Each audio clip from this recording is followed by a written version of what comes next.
నమస్తే, welcome to Sakshi education. This is Ram.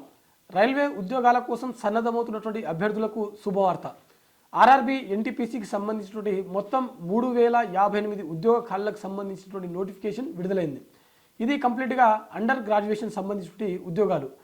ప్రభుత్వ నిబంధనల ప్రకారం ఎస్టీ, ఎస్సీ మరియు బీసీకి సంబంధించిన అభ్యర్థులు ఎవరైతే ఉన్నారో వీరందరికీ వయో సడలింపు అనేది ప్రభుత్వ నిబంధనల ప్రకారం వర్తిస్తుంది. అదేవిధంగా ఫిజికల్ హ్యాండిక్యాప్డ్ అభ్యర్థులకు కూడా ఈ వయో సడలింపు అనేది వర్తిస్తుంది. మరి వీటికి సంబంధించిన దరఖాస్తు ఫీజు ఎంత ఉంటుందని ఒకసారి చూసినట్లయితే మనకు జనరల్, ఓబీసీ అలాగే ఈడబ్ల్యూఎస్ అభ్యర్థులు ఎవరైతే ఉంటారో వారందరూ కూడా 500 రూపాయలు అప్లికేషన్ ఫీజు దరఖాస్తు చేసేటప్పుడు ఖచ్చితంగా చెల్లించాల్సి ఉంటుంది.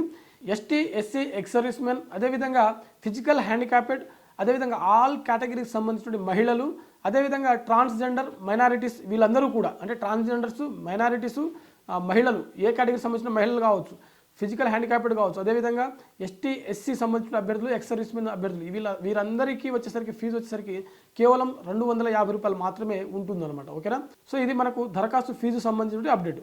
అదేవిధంగా మనకు ఈ పోస్టులకు సంబంధించినటువంటి ఎంపిక ప్రక్రియ ఏ విధంగా ఉంటుందని చూసినట్లయితే మనకు అభ్యర్థులకు ఇక్కడ దరఖాస్తు చేసుకున్నటువంటి అభ్యర్థులకు మనకు కంప్యూటర్ ఆధారంగా ఎగ్జామ్ కండక్ట్ చేయడం జరుగుతుంది.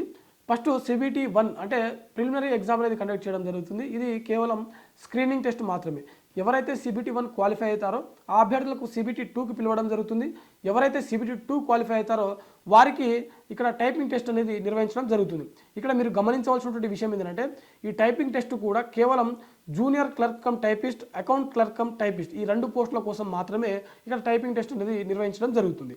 టీసీ కావచ్చు, అదేవిధంగా కమర్షియల్ కమ్ టికెట్ క్లర్క్ కావచ్చు, ఈ 2 పోస్టులకు టైపింగ్ టెస్ట్ అనేది ఇక్కడ సంబంధం లేదు. ఓకేనా?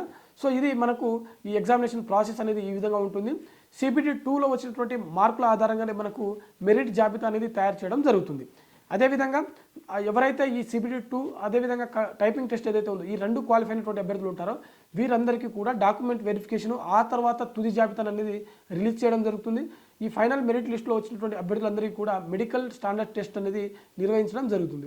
సో ఈ విధంగా మనకు ఈ పోస్టుల యొక్క అంటే అండర్ గ్రాడ్యుయేషన్ సంబంధించినటువంటి NTPC పోస్టులు ఏవైతే ఉన్నాయో వీటి యొక్క ఎంపిక ప్రక్రియ అనేది నిర్వహించడం జరుగుతుంది.